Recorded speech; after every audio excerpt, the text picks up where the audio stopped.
Hello beautiful soul! Welcome back to my channel. This is May Chang Amber from Japan, Kabayan Leo. This reading is for you. Tingnan natin ang iyong May 11 to 17. Maraming salamat muna sa mga subscriber, new subscriber, cross-watcher, at sa mga bagong pasok dyan. Welcome na welcome ko sa bahay ni Ate Aimee. Salamat din sa nakataba ng puso niyong mga comments. At sa mga nagpa-personal reading, marami pong salamat. Kung gusto niyo na energy niyo lang talaga, ang gusto nyo makuha natin, all the details para sa personal reading ay nasa ibaba ng video na ito. This is a general reading, hindi mo to personal reading, kunin mo lang ang sayo at itapon ang hindi sayo. Maaring ito isa vice versa, energy mo, energy ng person mo, energy ng malapit sa puso mo. Nangyayari or mangyayari pa lang. Use your own intuition, lawakan natin ang ating isipan.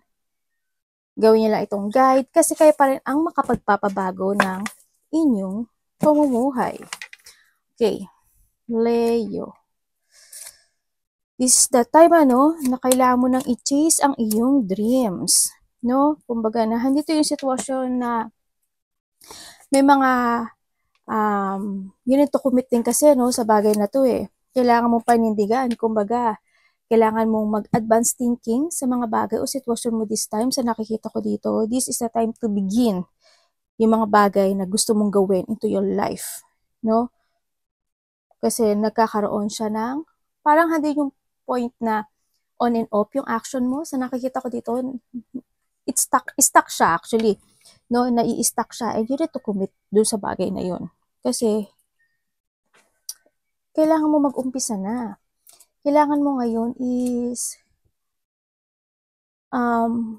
mag-focus dun sa bagay. No? Kailangan sa'yo is magkaroon ka ng logic organized. And tanda mo, you are the authority of your life dito, sa nakikita ko dito. Kaya kailangan mo mag-commit dun sa bagay na yon na gusto mong mag-success into your life. So nakita ko sa inyo dito is, siguro iba sa inyo, mas feel relaxed ka when it comes sa bahay lang, ganyan, o kaya may when it comes to negosyo, baka nasa bahay yung negosyo nyo, o handun sa bahay ka nagtatrabaho, maiba sa inyo, no? Nagkakaroon kayo ng mga pag-iisip, no? Nagkakaroon ng mga sitwasyon na thinking when it comes to a two paths, kumbaga sa inyo, no? Andito yung mga choices, nagkakaroon kayo ng pag-aalinlangan sa mga bagay-bagay sa iba sa inyo, and may mga decision na dapat desisyonan this time. Sabi ko nga sa inyo kanina, di ba? You need to focus dun sa bagay na yun. Kumbaga, andun yung sitwasyon na maaring, kailangan mo rin kasing magparaya sa ibang bagay o sitwasyon mo sa buhay mo para mas malaman mo yung gusto mong tahakin into your life dito. But dito siguro there's a separation. Kailangan mas more ka mag-focus sa i-main concern mo this time no? Sa nakikita ko dito. Yun ang the best sa nakita ko dito. Kasi, kumbaga na dito nga sa iyo si Ki, diba? Yung there's a victory and success happening to your life, pero you need to focus sa path mo na gusto mong tahakin. Huwag kang malito. No, may mga positive outcome. Pag nakapili ka na, kasi nahandyan na nag-open na siya, no? Nag-open na yung mga bagay-bagay o sitwasyon sa buhay mo. Kumbaga, there's an open door sa'yo. Yun nga lang, nagiging dalawa yung tinatahak mo o nalilito ka sa sitwasyon, no?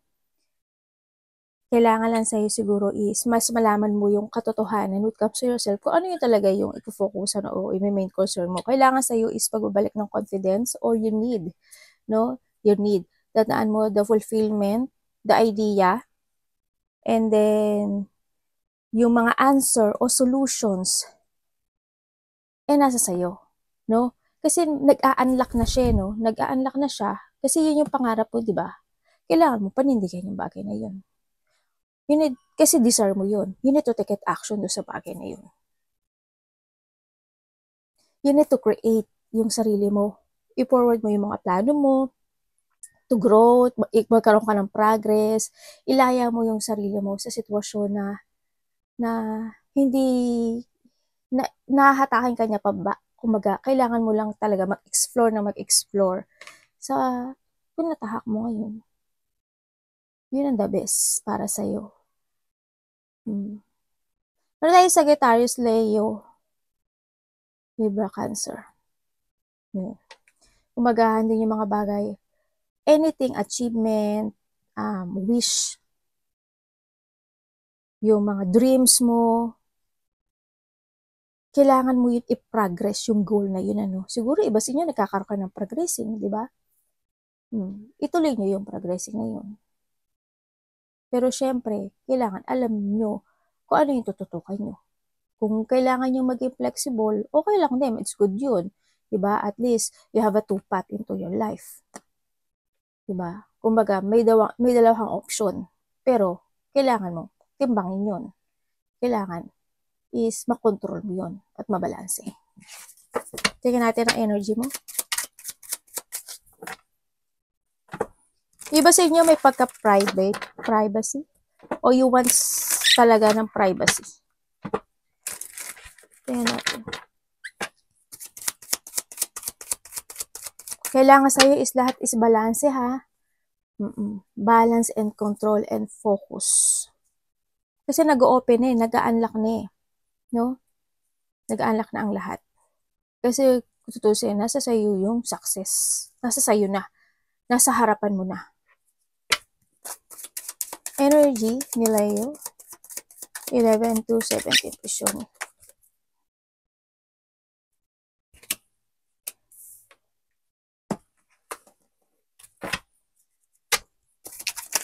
Ano yung sabihin? Energy ni Leo.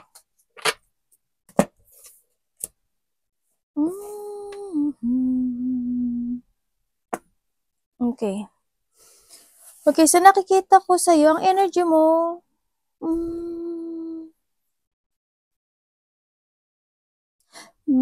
ang nakikita ko kasi sa'yo,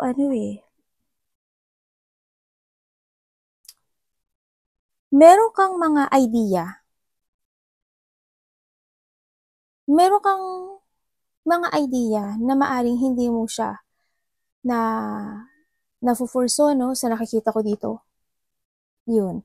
Kaya ang nakikita ko sa'yo is may mga gusto kang pukusan, may mga layunin naman ikaw na nakikita ko sa'yo, may mga perspective ka naman sa nakita ko dito, kaso hindi mo na pursue yun, hindi siya nagkakaroon ng positive destination or clear path yung sa bagay na yun sa nakikita ko dito. Kaya nakikita ko sa'yo dito is you need to focus and action tulad ng sabi ko sa'yo to make it real, lahat ng goal mo sa buhay mo. Kailangan kasi sa'yo dito is mag-take advantage ka when it comes sa lahat ng goal mo this time. Kailangan mo ngayon is a solid beginning to setting yung goal mo this time. Kumbaga, you need to create your idea, no? Kailangan sa'yo is, kasi sayang yung oras Time is gold, syempre. Huwag kang magsayang ng oras. Tandaan mo na sa sa'yo si Ki dito. Kailangan mong ilaya yung sarili mo sa mga bagay na hindi na ikaw rin yung mahihirapan at the end. You need to follow your heart in a good way. No? In a good way. Kumbaga nahandoon inihahain, ino-offer na sa'yo, hindi ka pa nagmumove. Kaya ang nakikita ko sa'yo, yung energy mo ngayon is,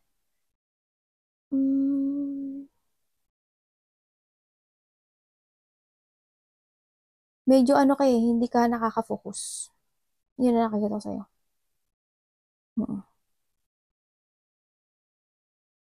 Maaring, may moody type ka this week sa nakikita ko dito. Yan, magiging moody ka raw. Yung iba sa inyo magiging moody kayo this week.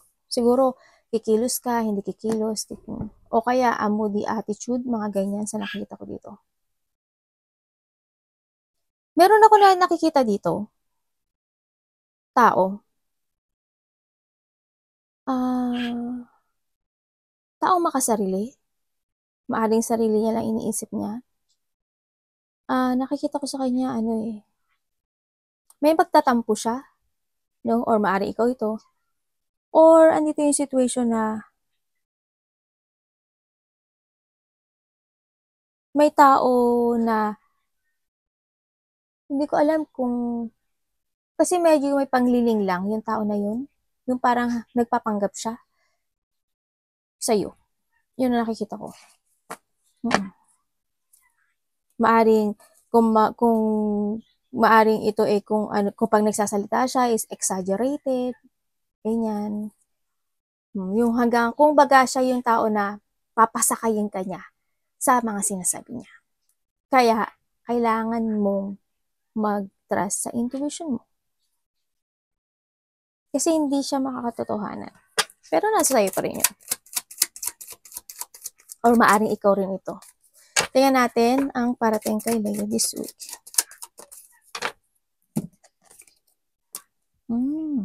Okay. Bakit po?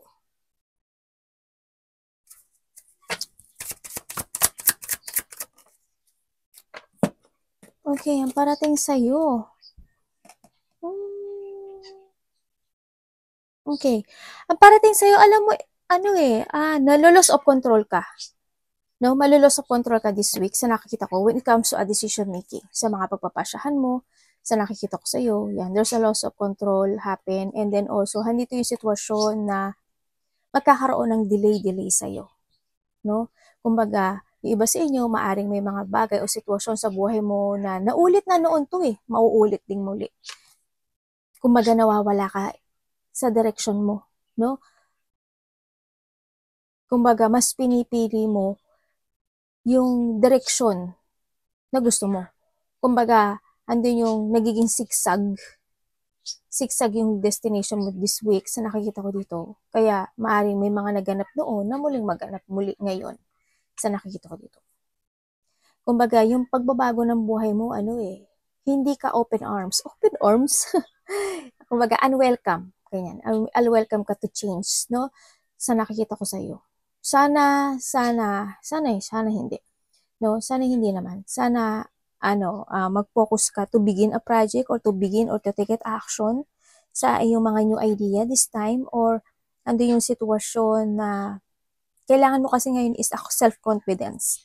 No? Kailangan mo ngayon is makipagsapalaran para hindi maulit yung nangyari noon sa nakikita ko sa iyo. Yun ang parating sa iyo. May mga siguro pagpapasya or ma-unfocus ka sa mga bagay. Kailangan mo ngayon is you need ng discipline this time sa nakikita ko dito. Ano ang dapat iwasan ni Leo this week?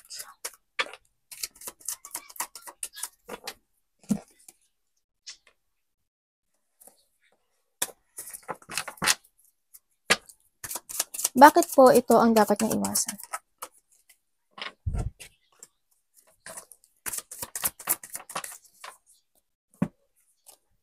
Okay.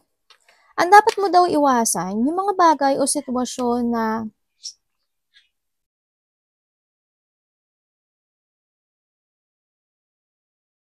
hindi ka maghigpit sa sarili mo. Iwasan mo din yung hindi mo isipin yung future mo. No? Iwasan mo din yung hindi mo ma-let go yung mga bagay o sitwasyon na alam mo na walang patutunguhan. Yung alam mo at the end is mapapagod ka rin. You need to accept yung mga lesson na yun. No? Iwasan mo din yung mga bagay na you're not being stable. Ganun. Kasi nakita ko sa'yo dito is you need to think to the future. Unfinished the unfinished. Finish the unfinished pala. Baligtad Finish the unfinished.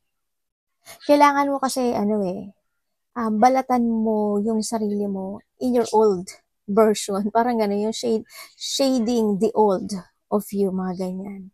No? Kumbaga, tulad nga ng sabi ko dito, di ba? Parang may mga bagay o sitwasyon na malulos of control ka, and then pag kumalulos of control ka, there's a bad luck. Kumbaga, handun din yung iba sa inyo, there's a bad luck coming sa buhay mo. Kaya ang gagawin mo ngayon dito is i-reverse mo yun. Pag sinabi ko dito, there's a bad luck, ibig sabihin, you need to control your destination this time, this week. No, huwag kang malos of control. Huwag mong pigilan o labanan yung pagbabago ng buhay mo.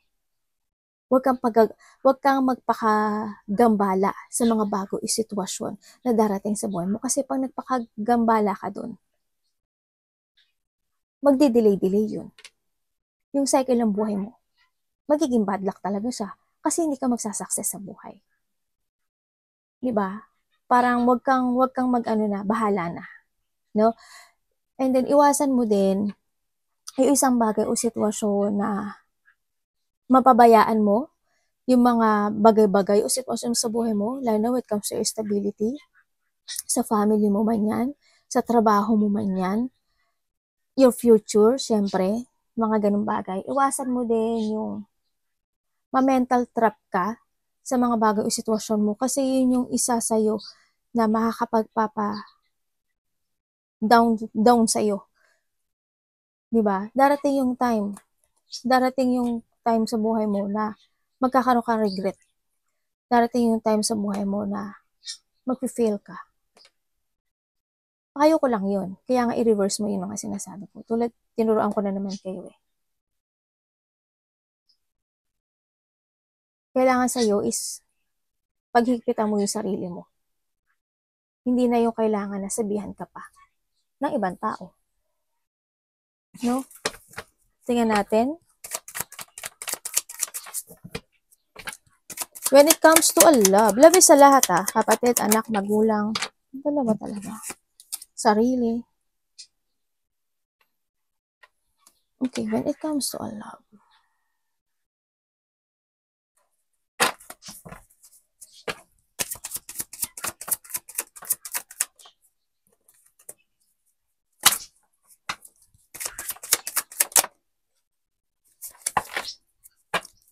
Iba sa inyo, family.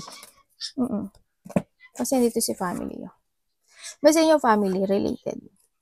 Okay, when it comes to love, ang nakikita ko sa'yo, when it comes to love, nandito ka sa sitwasyon mo na you are focusing in your success. You are focusing into your idea, you are focusing sa iyong creation, sa nakikita ko dito, you are focusing to your family, o handi yung sitwasyon na when it comes to love, you block the love, no?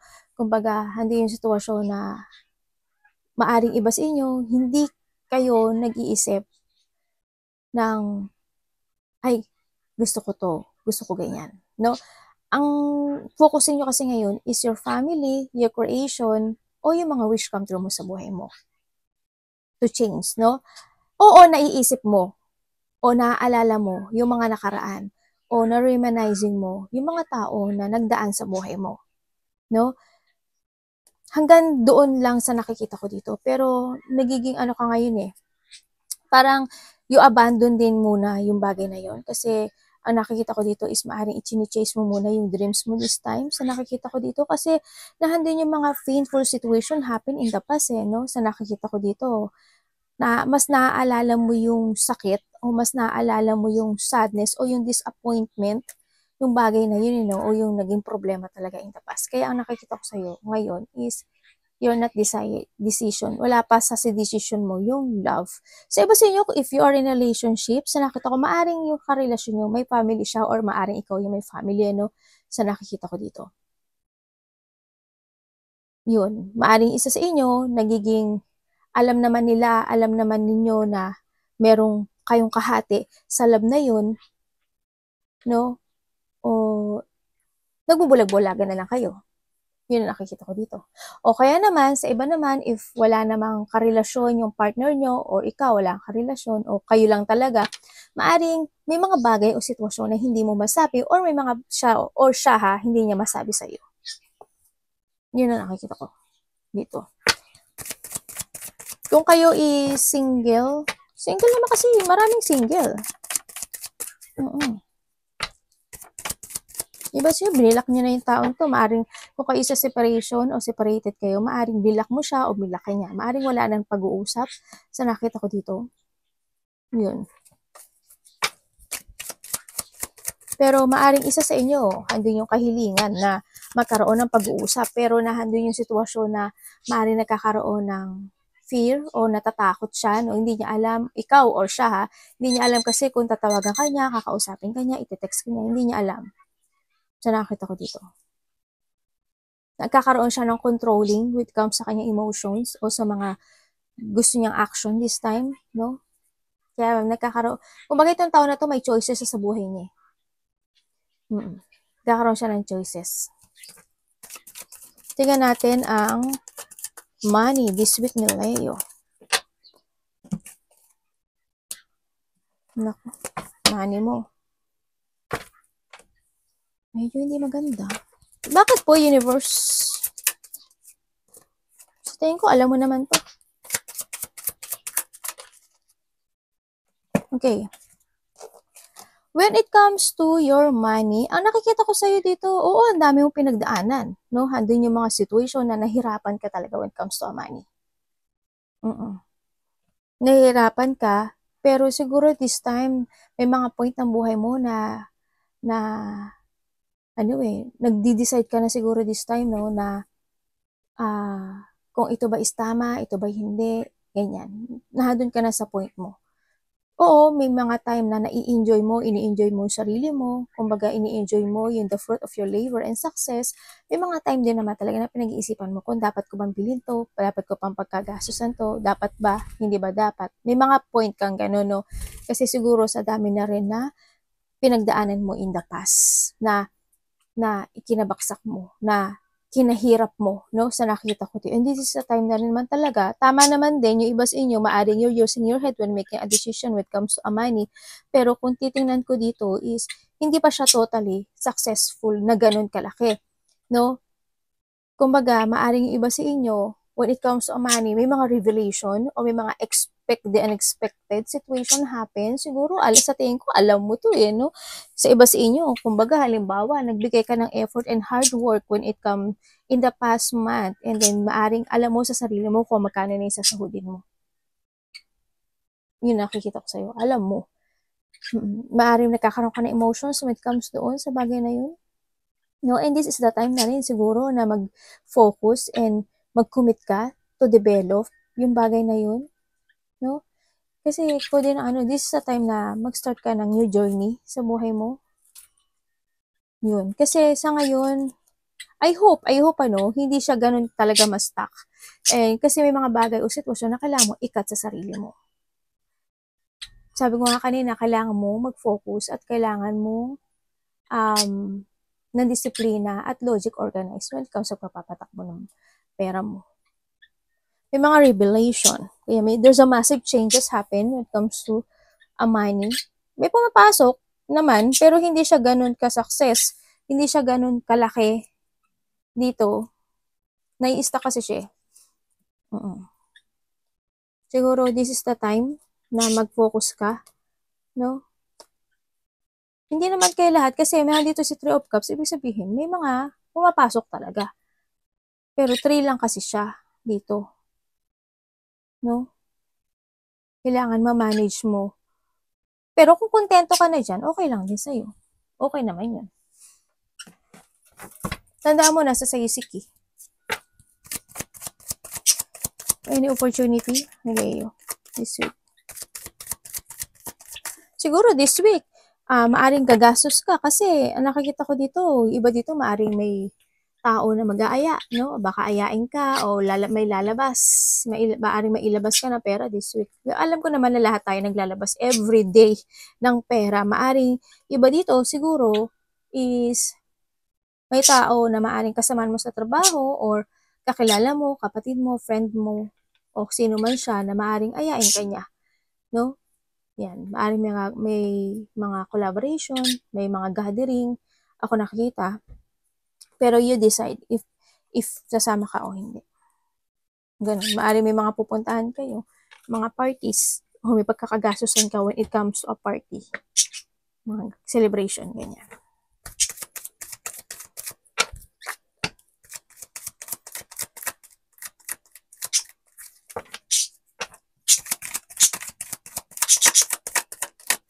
Kasi may saya ako nakikita sa'yo dito Siguro sa iba sa inyo, siguro meron kayong pagkakagastusan na isang bagay o sitwasyon na ikasisiya mo.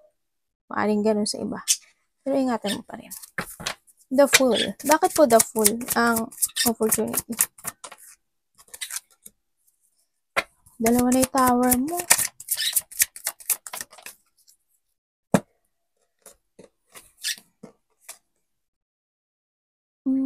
Okay. Opportunity. Okay, may mga bagay o sitwasyon this week na maaring uumpisahan mong muli, no? Sa nakita ko dito, or uumpisahan mo na. No? O may mga bagay o sitwasyon na magiging responsable ka na this week sa nakikita ko dito.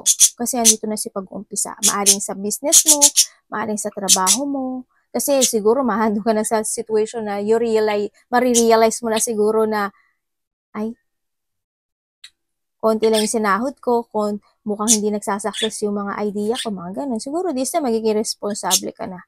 When it comes to your work, when it comes to achieve something into your life, tandaan mo na sa si key, no?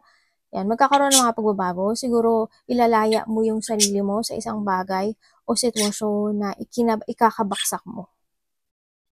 Ganun, may paglaya o may tatapusin ka na sa buhay mo o may uumpisahan kang muli o may uumpisahan ka na. Yan, magkakaroon ka na ng movement. Ganyan. Kumbaga, handito yung this week is siguro unti-unting babalik na yung lakas ng loob mo, no? Andun na yung leap of faith mo, andun na yung sitwasyon na you're starting fresh sa buhay mo this time. Ganun. Sa nakikita ko sa'yo dito. Parang may mga bagay na kahit mahirap, you keep fighting dun sa bagay na yon. Sa nakita ko dito. No, or you need, or you need. Kasi dalawa na yung tower mo dito eh. Makaka-apekto yan sa'yo.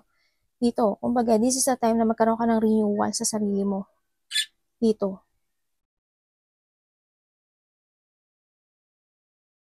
Kasi andun yung sitwasyon na there's a wounded. Siguro nga, yung iba sa inyo siguro is magbaback to the zero kayo, di ba? Kumbaga, andun may mga sitwasyon na maaari nga talagang hindi mo inaasahan na may mga kaganapan na magkakaroon ka ng wounded, di ba? Magkakaroon ka ng pain. Ganun. Pero you need to keep fight, Kailangan sa'yo ngayon is to focus to your idea, to a new opportunity. Kailangan sa'yo is a renewal. Kailangan sa'yo is development. Ganun ang nakikita ko sa'yo. Always balance, no? Dito. Advice.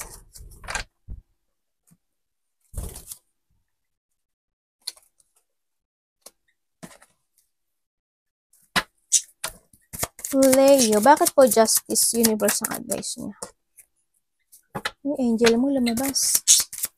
Mag-trust ka sa intuition mo. Maaaring kinakausap ka ng angels mo. Ay, devil. Pag may angels, may devil talaga, no? Galileo.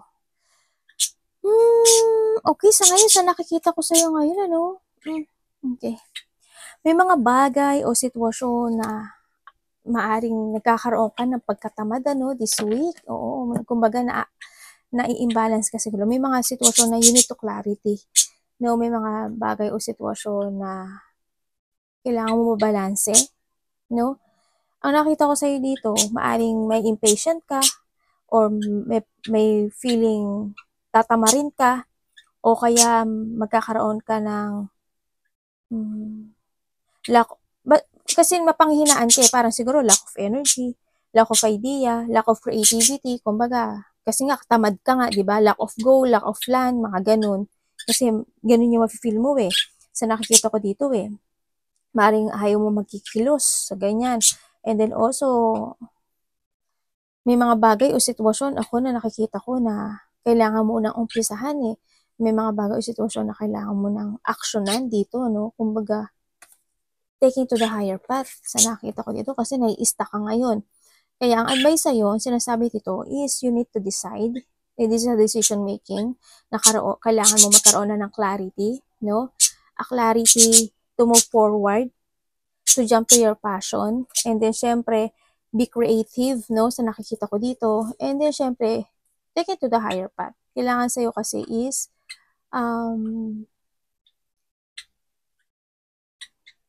pagtiisan mo o pagtimpian mo yung buhay mo na kailangan mong mag-action this time. You need to release o i-reclaim mo yung power mo this time, no?